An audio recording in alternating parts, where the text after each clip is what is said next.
You're listening to the Armchair Ninja podcast. Here is your host, Rich. Hello, everyone, and welcome back to the Armchair Ninja podcast.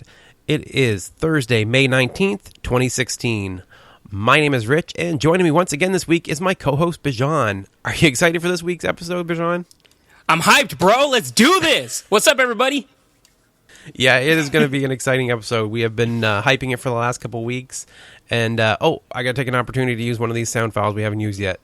You better get some popcorn because this is going to be a fun night. Nice. Perfect opportunity to use it. So I'm very excited to say that we are joined by our special co-host this week, the first American Ninja Warrior, Geoff Britten. How are you making out, Geoff? Hey guys, I'm doing great. It's a pleasure to be here. Love listening to you guys every week, and I've been listening since the start, and just wanted to come on and talk to you guys, answer any questions. I'm really excited to be here. That's awesome, man. Now, do I really need to say more than that? I mean, is anyone listening to the podcast and going like, oh my God, who's this Geoff guy talking to Rich and Bijan? Like, I can't imagine that's going to be an issue. You know, long-time listener, first-time caller, Ninja Warrior twice, did pretty good. It's been quite a ride. Yeah, sure. You did pretty good last season. You know, the first season was, good. You kind of improved the second time around. But I'm going to go through it anyway. So Geoff was the first person to summit Mount Midoriyama in Vegas, showing it was actually possible to do it. Unfortunately, yes, stage 4 time was beaten by Isaac Caldiero in a controversial moment that we may have mentioned just a few dozen times on the podcast. So if you want to hear a great interview of Geoff with all that covered, I can't recommend the Wolfpack Ninja podcast enough. They did a 2-part interview with Geoff, and Noah nailed it as always, and we just don't want to kind of rehash that whole thing all over again. So, that being said, it's almost time for me to stop hogging the conversation. We've got some great topics, suggestions for today's show, so thank you everyone for reaching out to us on Twitter and email and all over the place. Yes, huge thank you to everybody on Reddit as well. Great topic suggestions. Couldn't thank you enough. Yeah, so we've got some ninja news, and we'll have our video of the week as we always do. And Jeff's going to join us for the whole thing, so this is going to be great. Let's get started. Yeah. So I think the first question on everybody's mind is, have we found a new opening for the podcast? That's what I think everybody's tuning in to hear. So that's the first thing I want to talk about.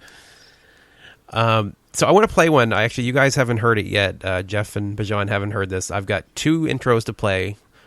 The first one is one that I made myself. I guess I kind of made them both, but the first one a little more than the second. So here's the first example. Coming to you from sunny California and the Great White North. Get ready. We are breaking down the obstacles on the Armchair Ninja podcast. Oh, I like that one. Oh, nice. I like that beat drop, bro. Yeah, it's better than the original Banging. one, at least, I think. Yeah, that was a banger, man. Did I blast your ears as bad as I did my own there? Nah. Okay, good. That hurt a lot. I want to know what a banger is. You know, man. Yeah, I don't know either. Yeah. Go to a nightclub, you got the body bottles popping, and the bass dropping. Mm-hmm. Bang, man. So you guys did like that one then? Yeah, it was good, man. Yeah, it was good. Real good. The beginning, I was like, what is this? Like, is this a techno? Like, when the bass dropped, it was nice. Cool. I like it. I like it. I did put it up for a vote on Twitter. It was kind of hit or miss. Some people think it needs a little tweaking, but it seemed to be a little positive. More bass drops. And here's one that this is the debut of this one. I kind of like this one. And this one's a little more out of the can, I think.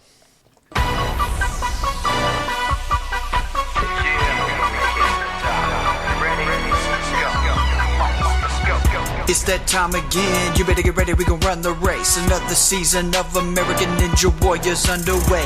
And it don't matter what the age is, and it don't matter what the race is. We all trying to get to Vegas, we gotta conquer all 4 phases. Using a God-given ability, and you gotta have strength and agility. And I really wanna know if y'all be feeling me. Next in line, tell me who will it be? This is our moment, so own it. If you want it, why wait? Motivated to it, make it nothing. So I kind of let that one fade out over a little bit longer. I think I still have to truncate it a bit, though. That was banging, man. I was dancing over here. A little long, though. A little long in the tooth, but that one, if it's edited, that can work, too. Yeah, it was pretty good. I'm going to say I still liked the first one better, though. Thought it was a little more succinct, classy. It feels like the show. Feels like an intro, right? Absolutely. Thought Noel Ray as the rapping ninja was here for the second one. Yeah, Noel's actually grew on me. At first, I wasn't so sure about it, but as National Ninja League went on, I really liked it. Yeah, he's talented. Yeah, for sure. So, for those of you listening, if you want to vote for intro 1, let us know, and then intro 2. So, a little shout out to, and it's kind of funny where these came from. So, the first one, the one you guys liked a little better, was Matt Bold, aka, get ready for it, God's M80. Oh, boy. With Christian hip hop hits just as hard. And the second one was music by beatsoctavia.com. It was performed by Rapid Fire Ministries. Rocky Thomas was actually who I spoke to from there about using that song. So we have permission to use either one. We're actually cool to use either one. Yeah, we can always use the other one as an outro if it doesn't get chosen. Yeah, that's not a bad idea, too. All right. So cool. Thanks for sticking with me through that. Main topic at hand, man. Let's do it. Yeah, so now everybody's getting frustrated. Like, come on, we want to hear about Geoff. So I'll kick it over to you, Bijan. Like, let's pick one of the questions we got from Reddit. Let's hear what they got. Well, to start for everybody, this is going to be a little special preview of the upcoming season, as well as maybe some rapid fire questions for Geoff at the very end. I want to make a short little addendum just to clarify for everybody. This is going to be a spoiler-free talk. We're not going to be revealing anything that's already happened during the recordings that have happened at this particular junction in the recordings. And also a little note for everybody. Correct me if I'm wrong, Geoff, but you have not run your particular leg yet, right? No, we have not. There's one city left to film. Perfect. So I just want to... Yeah, I just want to make sure to clarify for everybody, he hasn't run yet, so even if he's talking, while we're talking, you can't really pick apart him and be like, oh, did he do well yet or anything like that. Don't worry, everybody. All spoiler-free. You're all good to go in this conversation. Yeah, that's a great point. Yeah, we're definitely keeping this podcast spoiler-free for the whole season as much as we possibly can. But I know so many spoils. I know them all. Come on. Don't you dare spoil it for us. I would never do that. Never. That's part of the fun of it. It really is. It's watching it live, like it's live, and not knowing what happened. If you take that away, It loses a lot of its specialness. Exactly, and one of the biggest special components of the show is just seeing somebody that comes out of basically the blue that is on nobody's radar and pretty much wins the whole thing, right? Yep, and there could easily be another one of those this year. Yes. I have a couple of friends that came out. I'm really rooting for them. So speaking of competition and everything, we had recently we had the Team Ninja Warrior, which everyone seemed to like, especially the fans. But I seemed like a lot of ninjas actually really loved competing on there. What did you think of it, Geoff? Was it fun for you, or was it kind of I guess, how would you compare it to like regular Ninja Warrior? Very different. My wife and I were just talking the other day how we really hope we get to do it again because we had so much fun. We weren't very good at it. I don't think you have to worry about that.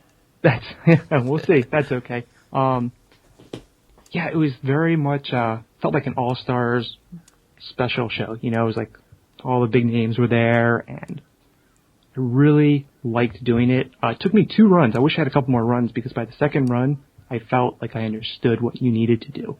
My first run, man, I look over and Dylan Gates takes off like a lightning bolt and he's gone. And I'm trying to chase him and it's not how I've ever done any kind of obstacle course. And it was a big eye-opening for me. But all the guys had so much fun. It was really cool to see people go fast. I was really surprised by people I knew could go fast but had never gone fast on the show. Like Brian Arnold. He kept telling me, I'm fast. I said, okay. And he was fast, and he was fast. It was really neat to see. Yeah, he proved it. He definitely proved it. We did not see that coming, or at least I didn't. Oh, no. That was a huge surprise. I mean, one of the funnest parts about watching the show was, as you said, the different dynamic. The people that we expected to just kill it, right, on this course were good, but it's like, no, the show's about speed more than, just efficiency and technique. And boy, it was really an eye-opener for everybody watching the show that it was so different from traditional American Ninja Warrior. And for many aspects, for me at least, I really enjoyed that we definitely got to see other sides of these athletes. Yeah, absolutely. I loved watching American Ninja Warrior on TV, before I competed and after. I loved competing there. I loved competing on Team Ninja Warrior. Watching it on TV, I thought it was kind of boring. I don't know if it was the same obstacles over and over again or just the same people, but it felt like it was missing something to me. Do you guys feel the same way? Oh, yeah.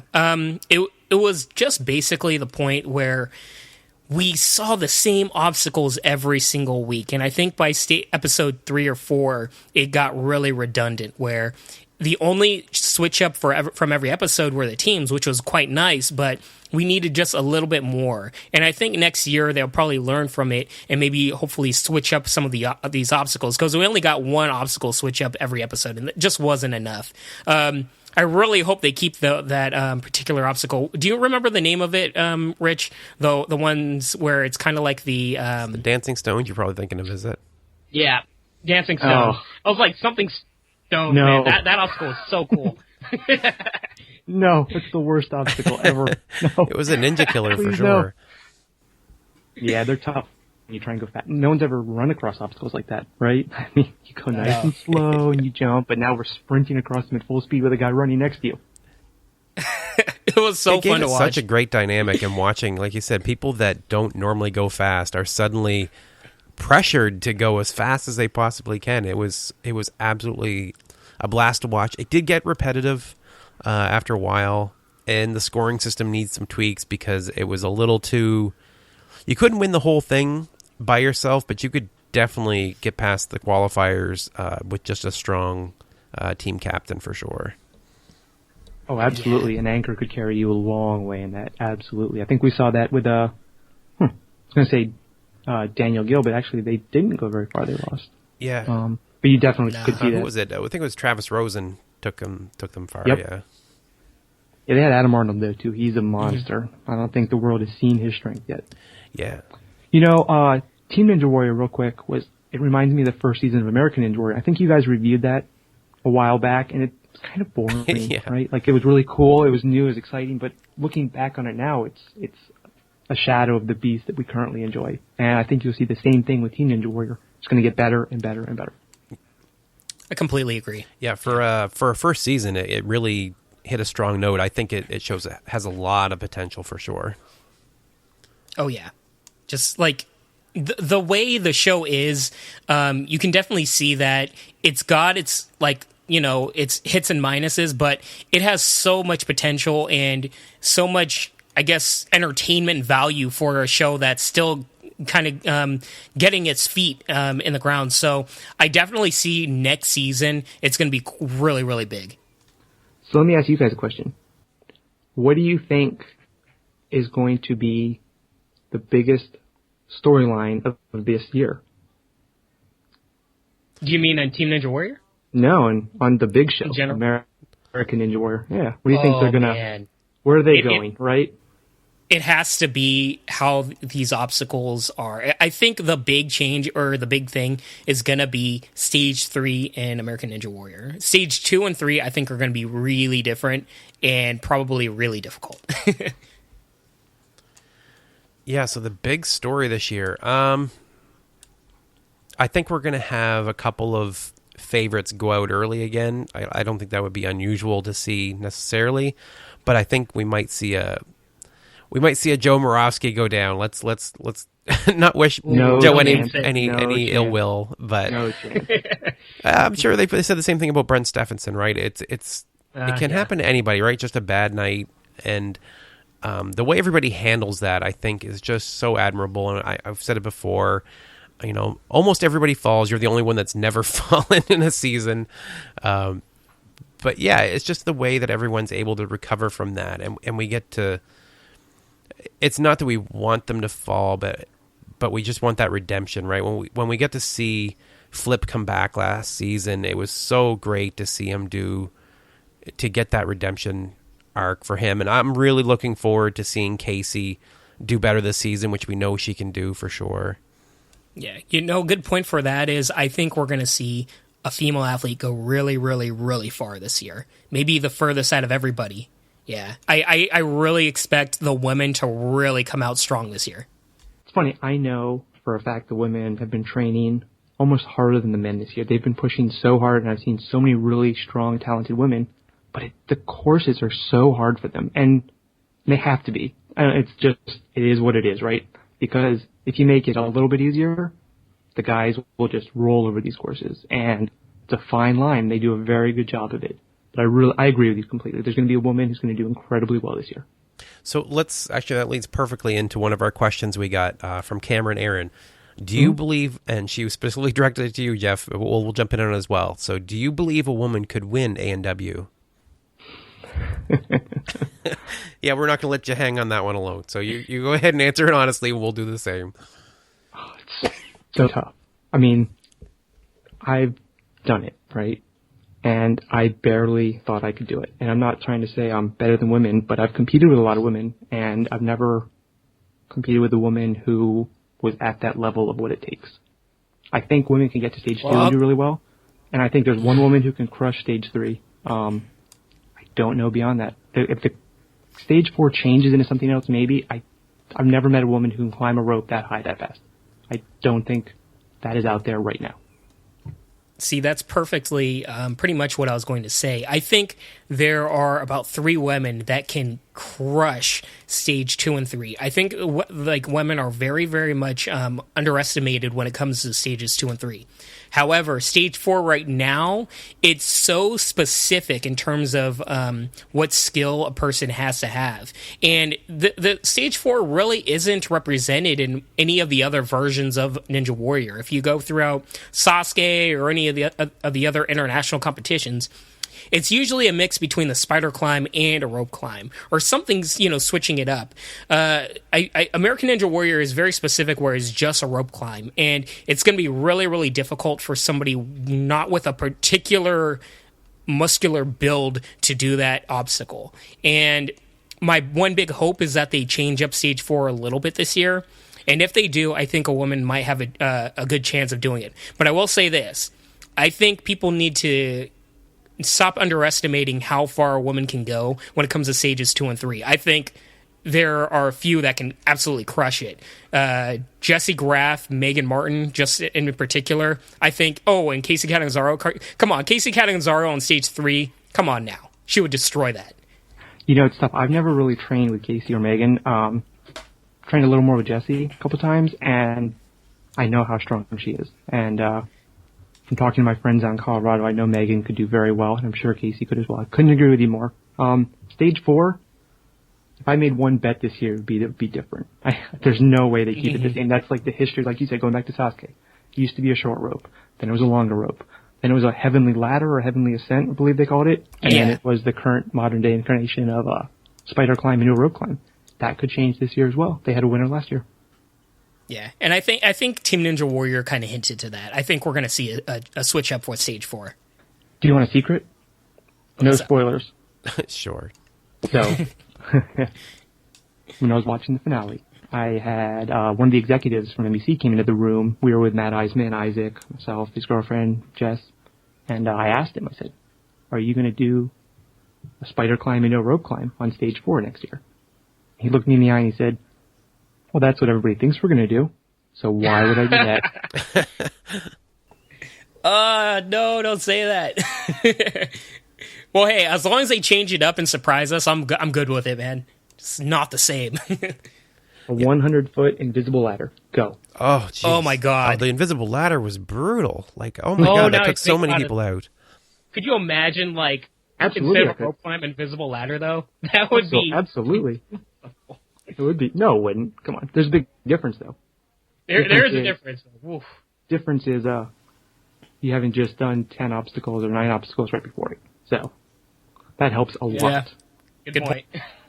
Okay, I feel like I kind of get off the hook here a little bit with the my opinion on whether the women actually could complete the course this year.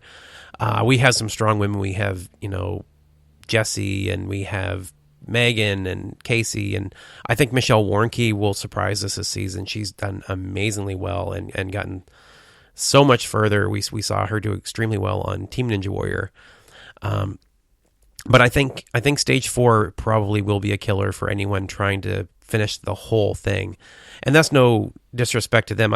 I think it'd be a tough challenge for any men to come back and win it this season with the changes they're likely to make. But yeah, I think overall they're really strong, and I'd like to see them adjust the courses to the shorter heights, I guess, from most of the women, and I think that's why we see taller women like Jessie do so well. In addition to her athleticism, she's got the height to help her with some of the arm reach and other things. So I think we covered that well enough. I'm actually going to kick it back over. Bijan, do you have another question from Reddit for us? Yeah. Well, let's see what we can start out with. Let's do this one. It says, how do we think this year's obstacles and their layout will change this year? And I think this is an interesting one because we kind of hinted to it already, but I kind of feel like this year we're going to get a mix of modified obstacles that we've seen before and brand new obstacles. Yeah, I would agree with that. I think, and none of us know yet, I think that Las Vegas is going to be the biggest change. I think there's going to be a ton of new obstacles there. Hopefully a different kind of style. I think stage 1 is going to be revamped. Stage 2 will be tweaked, and stage 3 will be a lot different than it was for the past 3 years. Oh, yeah. Yeah, they've had them pretty similar the last couple of years. I was really surprised at how similar, especially stage 2, other than Roulette Row, it was really the identical course. Absolutely. I think that helped a lot of us, to help me, to kind of know how to train for it. This year, everybody's going in to the unknown, which is very hard. The first year they had this, nobody did very well on it because nobody knew how to do these things. So all these ninja gyms are going to be building whole new sets of obstacles in the next couple months. Man, that's got to be daunting and terrifying at the same time if you're a ninja gym owner. But, I really like your idea, and I think this very much can happen where the qualifier courses can somewhat be a mix of the old school hallmark obstacles, maybe modified a little bit, and Vegas is something completely new where it's this new big thing for everybody to kind of figure out. I really like that idea, and I think we might get something very similar to that because I very much can see the qualifying courses all be modifications of stuff we've seen before. Yeah, we all know the first obstacle is a new obstacle now, right? The quad steps or the quintuple steps are gone, and that's really cool. I'm excited to try that. So excited. It looks so awesome. Just from a spectator point of view, man, does it look cool. Oh, yeah. Yeah, I think that was a good change. That's the kind of changes we were hoping for, where it's familiar but just different enough to really get people out of their usual comfort zone. Mm-hmm. And from everything I hear, it's definitely going to be exciting seeing these modifications of these traditional obstacles that we've seen before. That kind of what we discussed kind of blends into the next question is what have you done in terms of training this particular year that's kind of different from last year, and what do you think other ninjas have done also to modify their training and step up their game? I know a lot of the top guys work a lot in gyms, have owned gyms, bought gyms, train in gyms, have teams, have good friends to train with, and have gotten a lot stronger. I've seen the overall level of competitor rise a lot since last year. And I saw the same thing happen the year before that. And it just keeps getting stronger. These guys are so strong. When I came in 2 years ago, I was one of the strongest people in our area. And now everyone seems like they've caught up. And it's amazing to look around and see that. For me, training, I work a lot. That's about it. Go climbing a couple times a week and try and get 1 day a week of obstacle training in. And that's all I can do. Try to get in those gains, right? Yep. And, about the same as last year. Feel about the same. I was actually my strongest for season 6, my first season. I was very strong going into Vegas that year, and unfortunately, strength does not get you through these courses sometimes. No, I think technique is much more of an important part, but also what also helps is body control. I think if you're very comfortable with your body and how you control it, I think that speaks a lot. And I think we talked about it a little bit with Drew Dreschel and his confidence, and I think that has a lot to do with your mental capabilities and what you're understanding what your body can do with particular obstacles.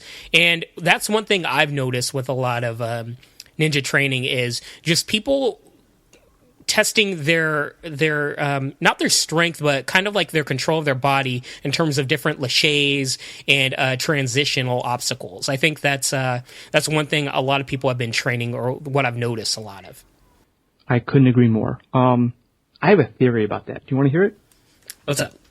So, you're walking through the woods and you step on an uneven piece of gravel or a stone and you start to stumble or fall, right? And your body, you don't think about catching yourself. Your body automatically recovers because you've done that 1,000 times.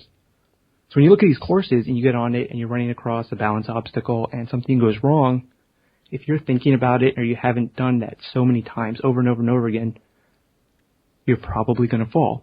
But if you're in that area where you've done it so many times that your body instantly knows how to react and you're not thinking about it, your body will recover you and you will keep moving and you won't even register that something went wrong. You'll just be on the other platform and thinking about the next obstacle. I've seen that time and time again. That to me is body control. That is, the ability to just, something goes wrong, it's not a factor unless it goes really wrong. And then it's a big problem and you're wet or you're crying on the sideline, unfortunately. Yeah, that's perfect, man. Yeah, I couldn't say it better myself. Yeah, it just has to do with knowing what to do when everything goes wrong, right? Mm-hmm. Yeah, I mean, growing up as kids, going out and running across, look at Kevin Bull. He's famous for running through the woods and doing flips over gorges and running up trees. He's done that his whole life. So when he has to do something on a show that's like that, it's so easy for him. Not that it's an easy obstacle, but it's easy for him because his body knows every which way to do that. And it's amazing to watch and think about what goes into that in our brains and our bodies, the physiology behind it. It's fascinating to me. Yeah, and I think it also helps. Sorry, go ahead, Rich. Go ahead.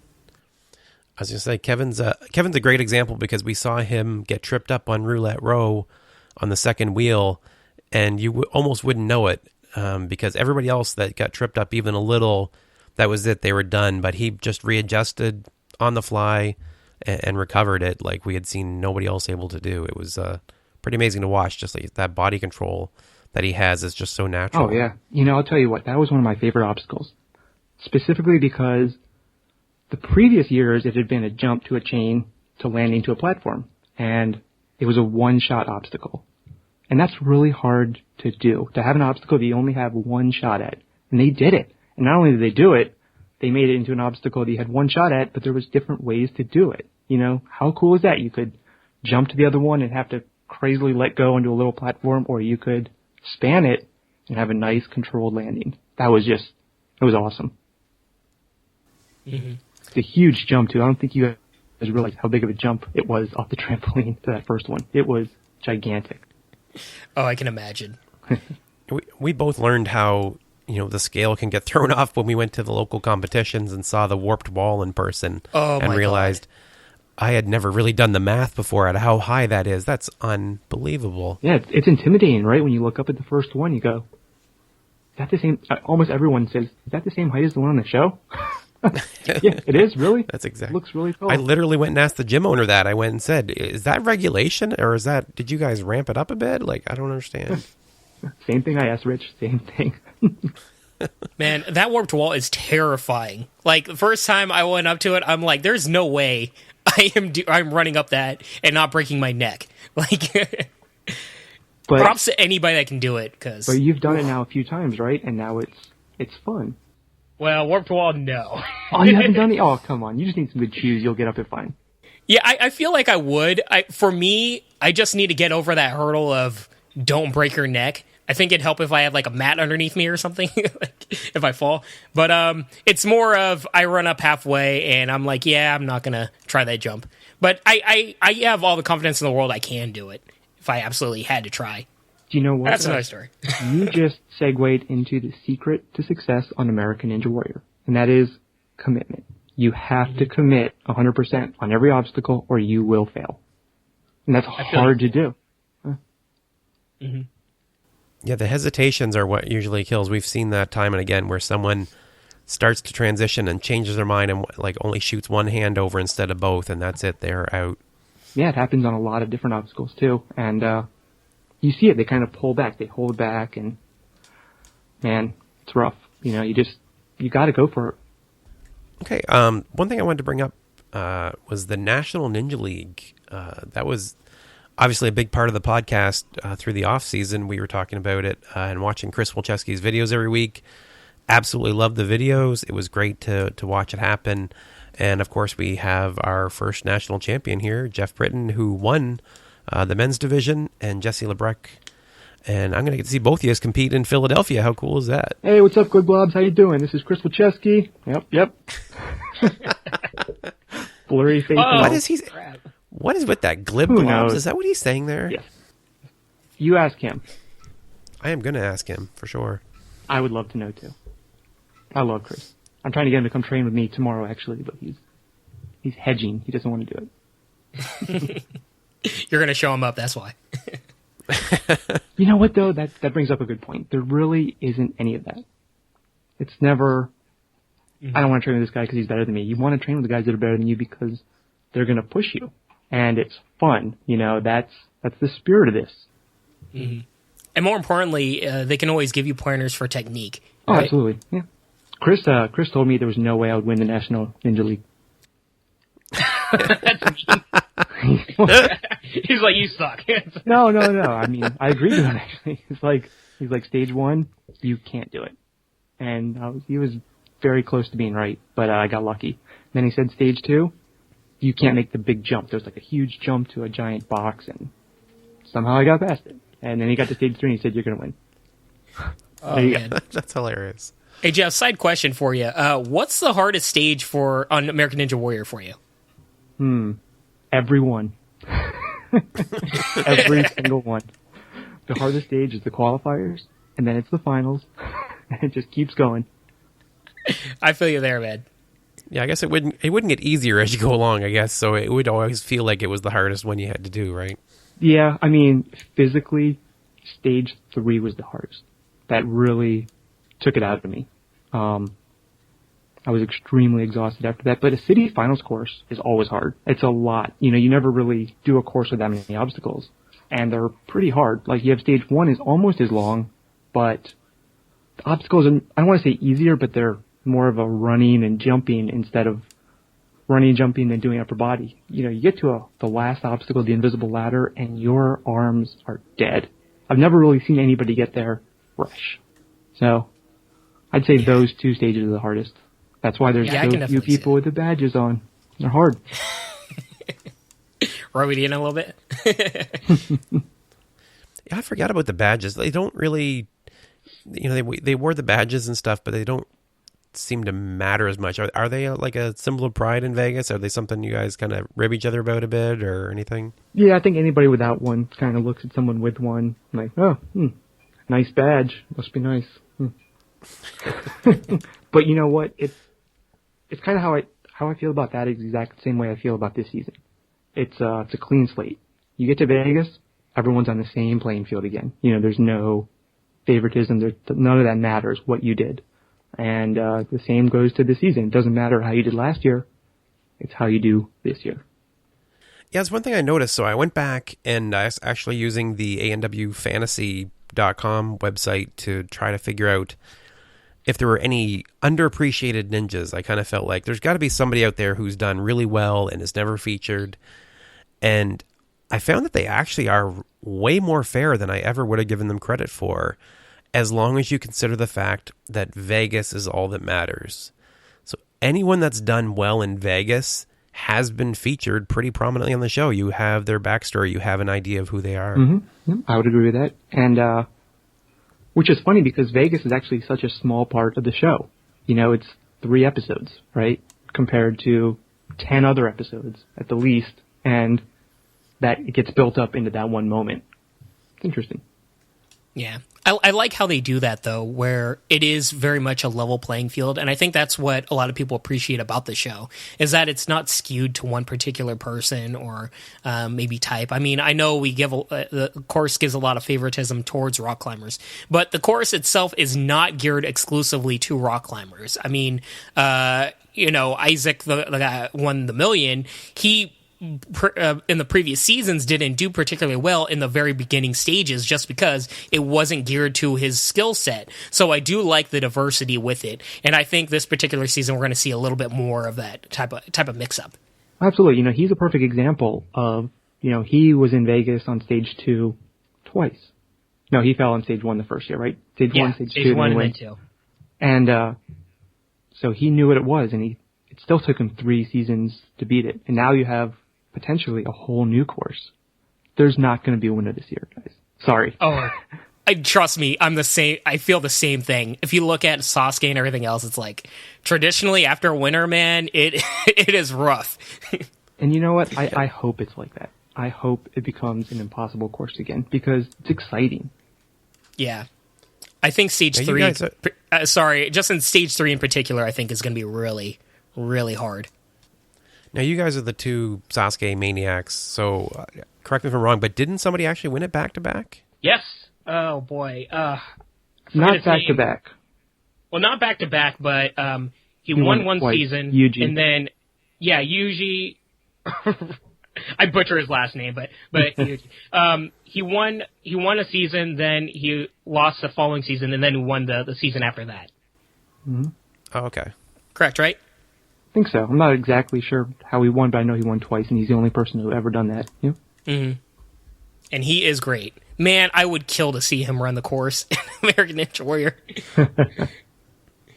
Now, we've had a couple people ask, that kind of segues nicely into one other question we've gotten a few people asking, and that is whether you be competing on Sasuke at some point. Yeah, I'd love to. Supposed to this year. But unfortunately, that's not going to work out. So, kind of a bummer. I got invited and got the okay from NBC, which is a hard thing to do. But the dates for Sasuke were changed. And when they changed to a period of time where we'll be running in Philadelphia. That's terrible, man. I had seen that and I thought, oh, geez, that's just some bad luck. But hopefully that'll work out better for you next year. I'm sure they'll give you the okay again, or I'm hoping they will anyway. Yeah, you never know, right? So it was pretty cool. You know, I was honored just to be asked to go. That was always kind of one of the things I really wanted to do. You know, a lot of my friends who I train with have been over there. They kind of like, oh, have you been? Oh, no, you haven't been. So, love to go over, get in the old boys club. Yeah, that's got to be like a bucket list thing, right? Absolutely. Yep, so is Ninja Warrior. You know? Mm-hmm. I feel you there. I think it is for a lot of people. Yeah, it seems to be. We've got, and I have to say, so you got, kind of a foolish question, I guess. Do you even have to get a call? Do they even bother calling you to say you're invited back? Well, I'll tell you a funny story. At Team Ninja Warrior, I was on the bus with one of the casting producers, and we were laughing about all of the really bad application videos they get. And we were making fun of, like, the top things they don't like in application videos. There's a couple little things that they see over and over and over again and annoys them. And I was joking that I'm going to make a video and put all of the most annoying habits that they hate in my video. And she turned to me and she said, if you do that, you'll never get picked. And I laughed, and I'm not worried about it, you know, but I definitely would have to apply. And it's the same process that everybody goes through. Yeah, we saw your application video, really liked it. And we've seen, because we've been combing the internet for videos of the week every week for a while now, and oh my God, I wouldn't get down on someone for an honest attempt, but I don't know if our listeners understand what some people consider an application video is just absolutely atrocious. Like, if you grabbed your cell phone and did it like a selfie, you could mimic a good portion of them. Oh man. Yeah, it's tough. I mean, I actually really enjoy putting them together. I never edited anything before these, and I actually like doing it now. Like, I do my wife's as well, and I've gotten her 2 calls back from doing her videos. And it's fun to me. It's like telling your story in 3 minutes. You know, it's really neat. Mm-hmm. So we have a lot of listeners that actually have applied for the show. So just a short thing, what are like the main things that they don't want from their, application videos? So, okay, I think a top 3 list of things, applications that they hate. Number 1, oh, hey guys, I didn't even see you there. I'm Geoff Britten, applying for American Ninja Warrior. Let's see. Number 2, moving on. Hey, I'm just hanging out here with my kids, hanging on my back and doing pull-ups. work out with my family all day long. Yeah. I'm sure they get that all the time. Yeah. They're kind of sick of that one. Man. Number 3, I'm having trouble remembering what it was. There was definitely a third one. It's going to come to me later in this podcast, and I'll blurt it out randomly, okay? I'm sure it's like VO with like symphony music in the background, or that's one for me particularly annoying, or the like hardcore rock music montage. I'm just like, come on, man. Okay, here, I'm going to give some simple tips for anyone listening who wants to get on American Ninja Warrior, okay? They want to see you. They want to know who you are. They want to see if you can talk on camera. They want to see how you look. They want to see what your story is. And they want to see if you're strong enough to do these courses. And a lot of people have trouble showing that. They want to tell a great story, or they just want to show how strong they are, but they don't seem to put it all together. That's what they want. They want sound bites. Think about it when you make your video, that someone's going to watch this video, and they're going to decide if I'm worthy to be an American Ninja Warrior. Give them sound bites. They write a little folder down, right? Okay? With all the little quibs of your life. Here you are condensed into 2 pieces of paper. Make those 2 pieces of paper based on your video cool. Give them something to say. A lot of people think they're boring, but they've done really cool things, but they're scared to say it. And it's hard, right? It's hard to go out and promote yourself. A lot of people have a problem with it. I know I did. Did not like doing that, still don't. But that's what they need. And if you want to get on the show, that's what you have to do. Yeah, it's an uncomfortable process, but it's much needed, right? Mm-hmm. Yep. Yeah, I think it was funny. Noah Kaufman mentioned that he knew they'd be looking for sound bites, so he told them that there's no way a parkour guy was going to win, that it would definitely be a climber to beat the whole thing. And he said it deliberately to get a rise out of them and to get them to post his cocky comments on the air, and it worked. It worked. That's smart, actually. I never thought about that, but yeah, that's definitely a way to get noticed. I mean, seriously, they literally make a folder for everyone running the course, and they give it to Matt Knockbar, and when you're on the course, they're going over it, right? Oh, this guy's won 14 gold medals in watercross, so he's going to fall in the water. That's what they do. That's how it works. So give them something, and they will give you something. Hey, Geoff, here's a question that I've gotten quite a bit, actually, is...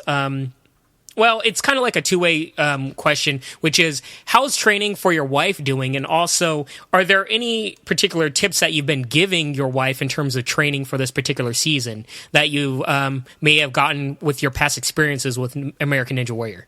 You guys think being the first American Ninja Warrior would make my wife listen to me? You're wrong. Oh, man, well... she's so strong, and we definitely have different techniques. We train together quite a bit. We go climbing together, and we train on obstacles together. But as she points out, and quite rightly so, we're very different. The way she does something is very different than the way I do it. I'm very simple. I train the same things over and over again. I go climbing, and we put together obstacle courses, and we do them over and over and over again to build repetition, build endurance, build strength. My wife is she's also extremely strong, but she likes to do everything. She does karate. She goes climbing. She goes to kickboxing. She goes to yoga. She goes to Ninja Warrior training. And, she works out in a regular gym. And she kind of takes all of that and puts it together into one complete package. Well, I'm a specialist. I find something and I dive into it wholeheartedly. Mm-hmm.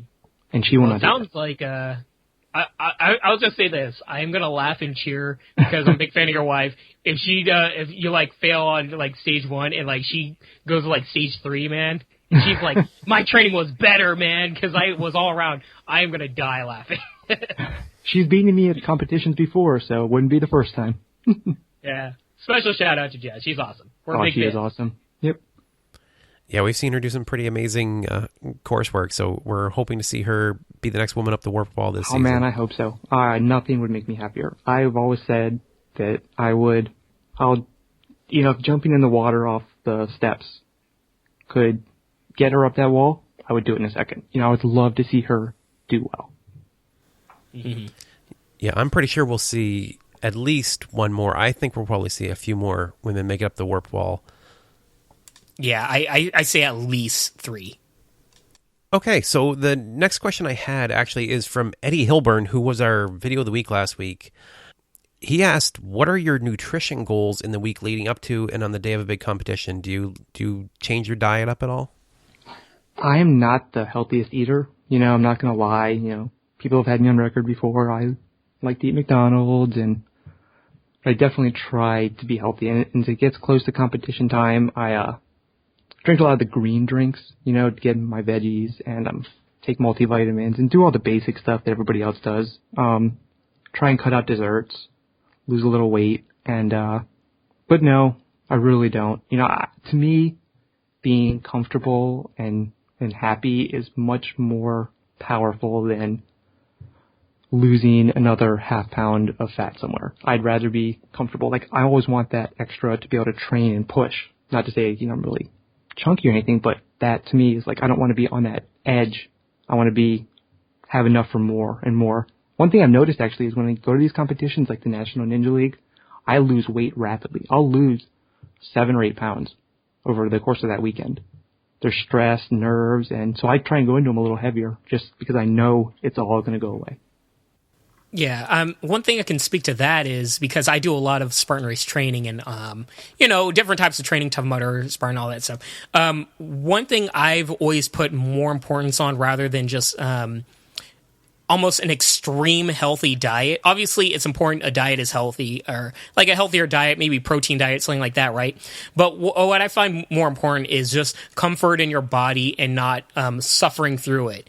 For me, it's all about enjoying working out and enjoying the exercise rather than having to suffer through your entire time training for a particular competition or maybe Ninja Warrior or anything like that.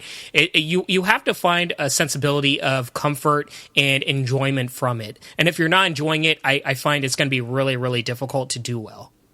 Yeah, I'm really against things like sugary drinks, soda, and stuff like that. I used to be a big soda drinker, and one of the greatest revelations I've had in my life was stopping that.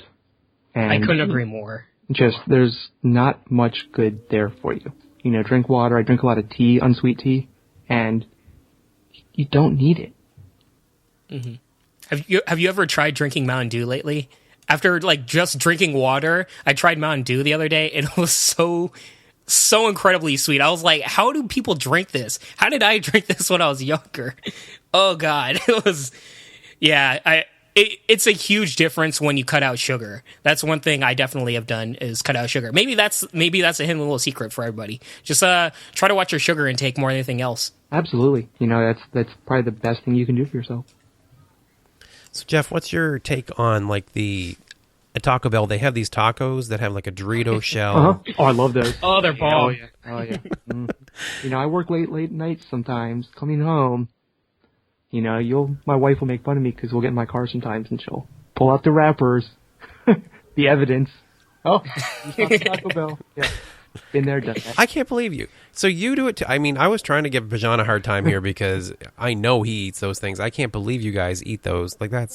I'm the chubby guy here. I'm supposed to be eating that stuff, not you guys. Well, I think we were, I don't want to say blessed, but when you're running at that level, right? We have a base to build on, right? That our bodies just, okay. I go into glycemic shock in 6 hours if I haven't eaten really quickly because I don't have a lot stored up. So I really need to be eating all the time. And I use that as my extreme excuse to be able to eat bad food. There you have it. Yeah, see, I've switched up what I eat. I still eat a lot. I'm still eating all the time. But even right now, I've got a little bowl full of some whole grain little things that are holding me over. Basically, can't even record a podcast without snacking on something here. But well, that's the best way to do it. Is just to have snacks during the day. Don't have huge meals. Just kind of graze. Yeah. Settle the appetite. Mm-hmm. Yeah. So that was Eddie's question. And so your green drinks, I think you said you get some veggies in your drinks. Is that spinach? Is that the secret everybody's been waiting for here? I don't think I've ever eaten spinach. Are you kidding me? No, I drink the, you can buy them on Amazon. They're the powdered mixes you put in. I have no idea if they do any good, but mentally they make me feel like I'm doing what I should be doing. So, puts me in the right spot. I'll say this though. I'm sure everybody that are health nuts hate what I'm about to say, but I can't stand kale. Like, that's supposed to be, like, the best thing ever. Oh, my God, I can't do it. You can't get down on kale. I mean, that's like dissing quinoa. Everybody has to have kale and quinoa. What do they say? Kale, yeah. So Eddie actually sent us some clarification, too. So he was our video of the week, and I don't know if you got a chance to watch it, Geoff, but Bijan, do you remember he was using his feet on the unstable bridge, and we were kind of wondering what the heck was going on there? Oh, yeah. That was different. Yeah, definitely. So he kind of explained it. He had listened to the podcast and sent us in an explanation. So the course designer specifically mentioned it to them in the walkthrough, and they soon learned why. So the transition off the second bridge was to a nunchuck about a foot lower than the bridge. And like half the field went out on the transition until people started using their feet. So it was really killing everyone until they realized why he was saying about using your feet, because that was what made the difference for those that were able to get through. So you basically needed to save your arm strength, kind of. Yeah, exactly. That transition was so tough that they had to save up every bit of strength they had through the unstable bridge. So they were using their feet, which is really unusual. I kind of want to try it without using my feet now. It sounds like a challenge. I love He said challenges. one guy did it. One guy did manage to do it without his feet, but that was it. That's cool. Yeah, there's so many little rules like that in Ninja Warrior that they obviously don't tell you if you're watching it at home, but they tell us. You can use your hands here, you can use your feet here, but you can't do this, you can't do this. I've had a lot of people say, why didn't you just, sit down on that, or why didn't you use your hands there or your feet? And it's because you can't. The way you see most of us doing it is the easiest way to do it. Gotcha. Yeah, what was the one? There was one in Venice last year that was notoriously bad for having this ridiculous rule where they had to drop. What was that called again? The hourglass drop. Hourglass and people drop. shot onto the landing platform, right? But they were disqualified. Man, that one rule, like, I just found that such a cheap obstacle. It wouldn't be bad if they didn't have that rule, right, where you jump forward, but that one particular rule just really killed it for me. I'll tell you guys something. Last year in Vegas, we showed up, and the end of stage 1, as we saw on TV, was you run up a little ramp and you jump up to 3 bars and you shade between them and you go to a cargo net and you're done. Mm-hmm. When we showed up, there was 2 bars and a giant hourglass trampoline about 6 feet below the platform. So you stood on top of the platform and you stepped off and you hit the trampoline and you went up like 12 feet to the bars and then you shade and you were done. I'm sure people were like, no! Yeah, it was. And we watched the testers almost die on it. People were shooting past the cargo net on it and almost landing on the ground past the water. And after a bit, and I think they didn't have very much success on it, they nixed it and built this platform, and that was it. And I'm for one, I'm really glad they did that. We actually went to a gym and practiced something similar to that, and my legs were still sore on doing stage 4 from that, because we tried it so many times just in case, Yeah. I think it's really a smart thing that they have testers out there, because, they just never know how people will react to particular obstacles. No, those guys, the ATS team is so good. They're really, really good, but you're building it in a room somewhere in California, then bringing it out, and those guys have done it a million times, and you're putting this out there to almost the general public, not the general public, but 100 people who, I'd say 30 of them or 40 of them are extremely fit, and the rest are fairly fit, but they want success on these things. It's not meant to kill everybody. They want people to get through, and that's very important to them, because that's how they get a TV show. And sometimes they find out that it's not working, We've all seen that happen. Yeah. I still remember my first season watching American Ninja Warrior and just being completely blown away with the fact that, wait, we're not going to see anybody even attempt the final climb? I mean, how can the show be over if someone hasn't tried to climb the rope yet? It was so confusing. It's a new concept, right? It's not in America there's always a winner. And that's actually something that I've actually gotten kind of some critique over, is people saying to me that, oh, you want a medal too, and oh, you can't take second place, or what do you, everyone gets a medal, and I don't agree with that, because I'm against that as well. But to me, American Ninja Warrior was never about first, second, third place. It was about beating the course. And I think exactly how you feel about that depends on your how that comes across. Yeah. For me, and I think a lot of the diehards, it's always been everybody against the course. And it's this daunting, impossible course that everybody is trying to complete. And that's where a lot of the camaraderie comes from. So I think it's very much an essence of the sport in general. Absolutely. And that's what makes it exciting. That's what allows people to cheer each other on, because you have nothing to lose by your friend doing well. And that's how it should be. And I think they've made changes this year to ensure going forward that's how it'll always be.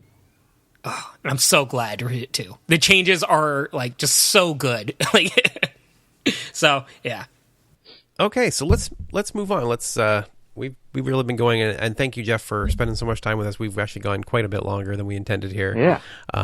But we do want to do our video of the week, and I hope you had a chance to check this out. So there was this past week on Saturday Night Live, they had a skit parody of American Ninja Warrior. Did you get a chance to see it? Captain Tornado.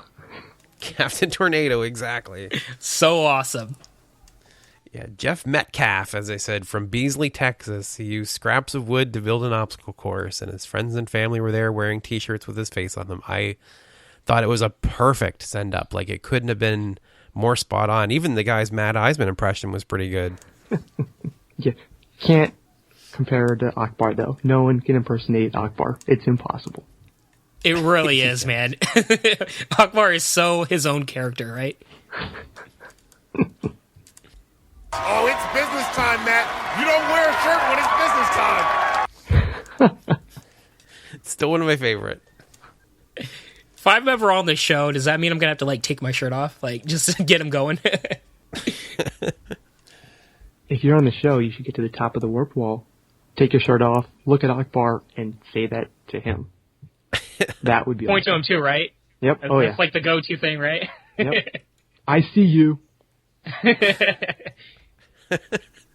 Oh my god, I am so excited. I can't believe I'm going to get to see this live. Like, seriously, this is going to be so cool. Yeah, that's right. You're coming down to Philly, a week away, huh? Oh boy. Yeah, we leave next Wednesday. I get on the road, and it's going to take a while to get there and back, but we're coming down to see you. It's funny, I would always say that Ninja Warrior is not a spectator sport. It's not. Like, competitions are fun, but the show is brutal. I just hope you're ready. I'm not trying to scare you off, but it's a long night. Be ready for the downtime between the rides. Yeah, that's fine. And you know what's funny, Geoff? I'm gonna bring this up. I was determined not to, but since you said that, I remember the first interaction I had with you, and I know you probably have no idea what I'm talking about right now. I went on to Reddit, and I posted a little mini rant about how they need to show them in order, and blah, blah, I don't even remember what all I was saying, but you replied with, "It's not a spectator sport." And I was gutted, and I thought, who is this guy? And I just basically went off, and you're like, oh, you don't know what you're like. I posted all this stuff, and then I realized who you were, and I thought, oh, geez, what am I doing? Like, who am I arguing with? But it's true. I mean, there are millions of people that watch. So, I mean, it is a spectator sport, but it's like sports entertainment, like wrestling, right? There's a certain amount of editing that goes into it to make it more dramatic and more palatable, I guess, for a general audience. It's highly condensed. When you're there, you're going to realize that it takes a while. You get in, you sit down, and you just kind of wait, and you twiddle your thumbs and you say, why isn't anything happening? And then runs start, and they'll stop for no reason, and then they'll start again. And in the audience, you don't really know what's going on. You just have to accept it. And they'll have you cheer and get up and be great, and it's fun, and you see people do well, and you see people fall, but then it stops again, and you don't know why, and there's that. So it is a spectator sport at home in front of your TV, but not so much there. You'll figure that out. Yeah. But it is really cool. We did so I was a little worried, actually, because of that comment you had made, and I had seen other people say the same thing, that when I went to the local competition, it would definitely be that way, because I won't even know who these guys are, right? It's going to be boring. But I have to say, the anticipation that builds, I guess if you're an obsessive fan, it really doesn't matter. Like, you can carry that energy over from one run to the next on your own. You don't even need anybody to hype it for you. Oh, yeah. I mean, if you're there to see one person and you get in there early and they don't run until 99, it might not be as exciting. But for someone like you, it's going to be really neat because you're a fan of the show. You know these people, you know their stories, and you're cheering for them. And it's going to keep on going all night long. You know, the people you don't know, because there's a lot of new people. One thing I think you're going to be interested in is watching how many people run that they'll never show on TV. And it's a shocking amount. And seems like it gets more and more every year. And it's a shame. You know, these people train hard, they put some work in, they do application video, they come out, they travel at their own expense, they bring their families out, they have t-shirts made, and they give everything to experience this, and the show gives them nothing back. And that always bothers me. That's one thing I wish the show would do better. I've heard talk of them putting it on YouTube and things like that, and I really hope they follow through with that. Because no one gets hurt more than the competitor that either did well or didn't do well on the show, and they tell all their friends about it, and there is no proof that it ever happened. Yeah, Matt had said to me, actually, that they would be doing that for some of the bigger competitors, at least. I don't think he said they would do it for all the runs, but there were people upset with some of the choices they made, like, you know, fan favorites like Drew Dreshel getting fast-forwarded. And he specifically mentioned, I think it was an online personality of some kind, of maybe a weightlifter. A woman, yes. Yeah, there was a female that ran, and her fans were angry that she had gotten skipped over. So they're going to post those online. Let's hope they remember that and get it done, because it would be nice for them to have something. I can't even imagine, especially when they fast forward somebody to actually beat the course. That's what the killer is. Like, you actually manage to hit the buzzer and you still don't get that you know, your 5 seconds or your 5 minutes. Yeah, I had to get off work for this season, and it was very hard because I did okay my first season, but they didn't really show me at all. And yeah, my boss is like, I'm not letting you get off for this stuff, you know, no way. And I really had to like sweet talk him into letting me off so I could go back to season 7. And after last year, it's not a problem to get off anymore. Yeah. Aren't you glad you asked? Yeah. Yeah, so about the video, let's get back on topic, guys. The video was... yeah, just a short, you know, the video is really, really entertaining. One thing I really like is, from an outside meta perspective, I really like the fact that NBC is really boosting up American Ninja Warrior, the show in general. They're making it out to be a really, really big thing. With SNL, one of their hallmark platforms, and also Celebrity Apprentice, Matt Eisenman's going to be one of the celebrities on that show. I feel like this particular year, American Ninja Warrior is going to be a very, very much bigger entity in general. Don't forget about the Olympics. The Olympics? Yeah, you have the second most watched sporting event every time it happens compared to the Super Bowl happening right around Ninja Warrior. What do you think they're going to be promoting during the Olympics? I think they'll take a break because you can't get everything in before the Olympics happen. I think they'll take a break. Promote Ninja Warrior think about that during the Olympics, and then you'll come back to it, and it could be huge.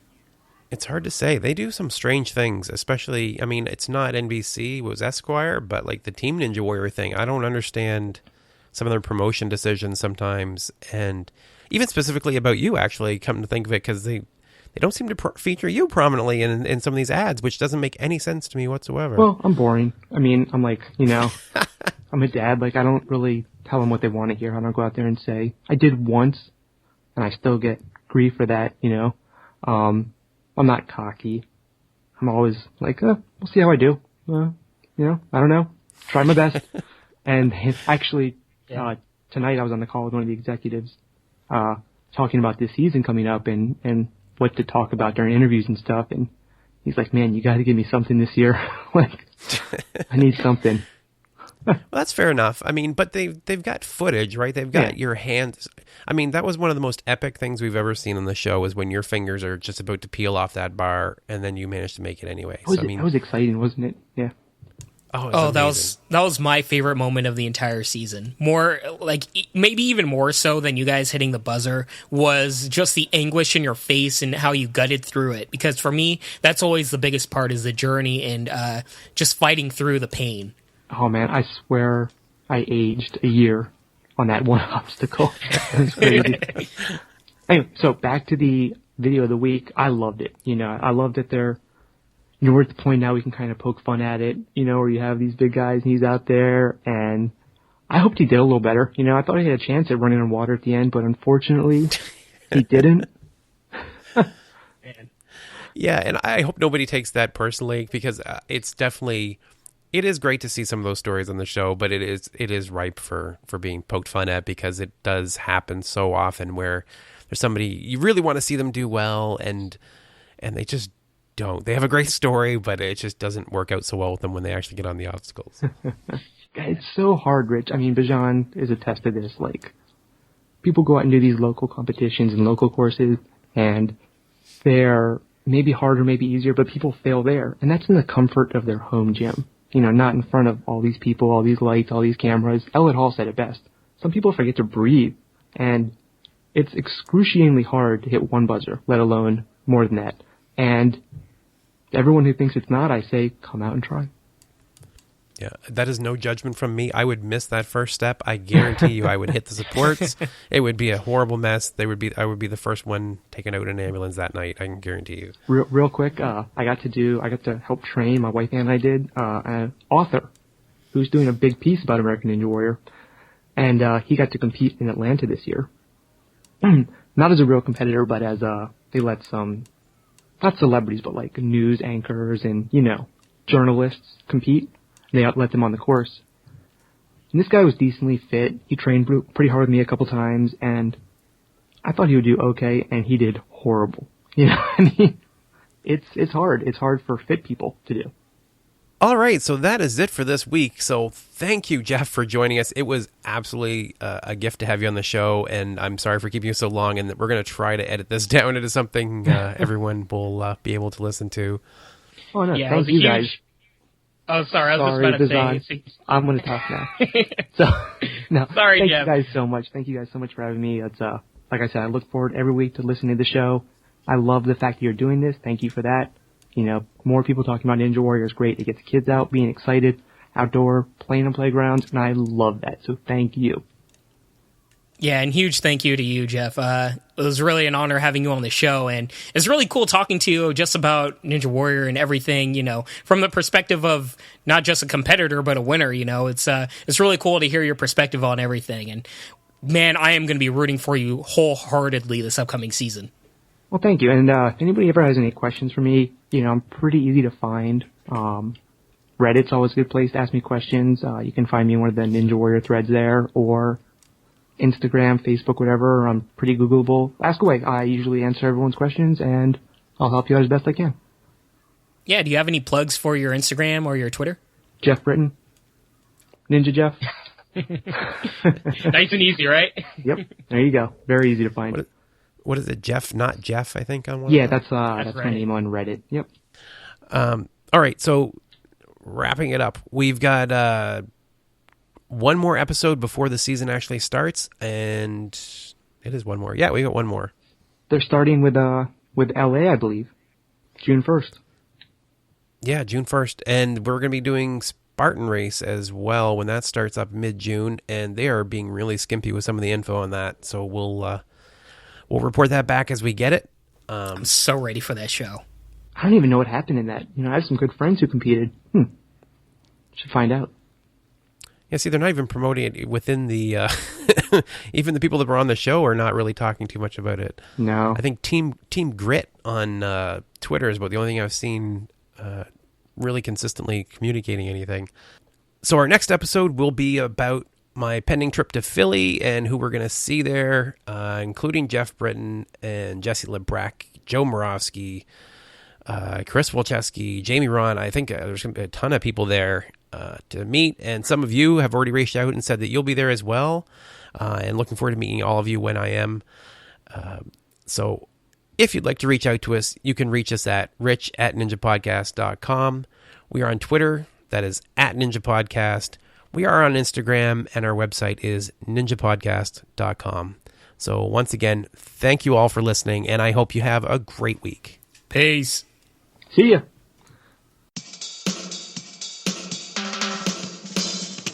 A special thanks to Kathleen Martin for the song Player v Player Remastered from bandcamp.com. Thank you all for listening and have a lovely day.